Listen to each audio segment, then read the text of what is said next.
Star Wars Episode 6 Return of the Jedi concludes the original trilogy as the big finale. Let's review this one as part of our Star Wars movie review marathon in preparation for Star Wars Episode 9 The Rise of Skywalker. This movie starts off with the Muppets in Space movie. For whatever reason, when I was younger, this movie appealed to me so much, and I found the entire beginning part with Jabba and whatnot as extremely entertaining. So, this movie might not be as particularly favorable to me now, but I should still say I believe it is generally entertaining. You could say maybe some plot points dragged from multiple attempts at rescuing Han, followed by multiple overcomplicated attempts to execute the rescuers, but I think the scenes were all still so much fun and action-packed to make it plenty engaging. We went from tons of puppets to the teddy bears in the forest worshipping C-3PO as a god, so maybe things got a little kiddie, sure, and maybe that's why I liked it as much as I did as a kid, but it still had all that it needed to neatly and fully conclude the saga, or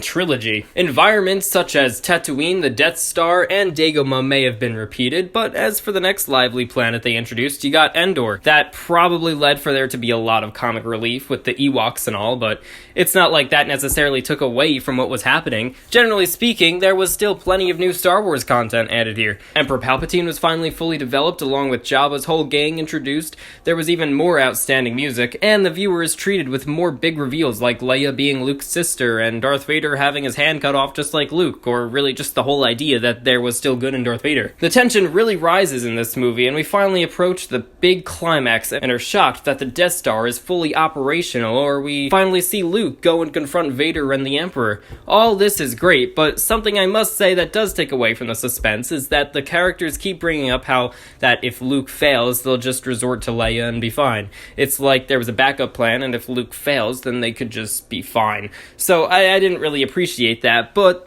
you could still nonetheless engage yourself into the movie and enjoy the thrills it has to offer. It's ultimately good and satisfying. It may technically be the weak point of the original trilogy, but that doesn't make it bad at all. I still really enjoy this movie, and find all of the different scenes just as entertaining as when I was a kid if I put myself in those shoes again. So, that's it for the original trilogy and the original saga as a whole. Hope you enjoyed. I'd love to hear your thoughts down in the comments below, and that all being said, thank you very much for watching. Remember to like, comment, and subscribe, and stay tuned for the next Star Wars movie review, part of our marathon, all in preparation for Star Wars Episode 9 The Rise of Skywalker. Bye!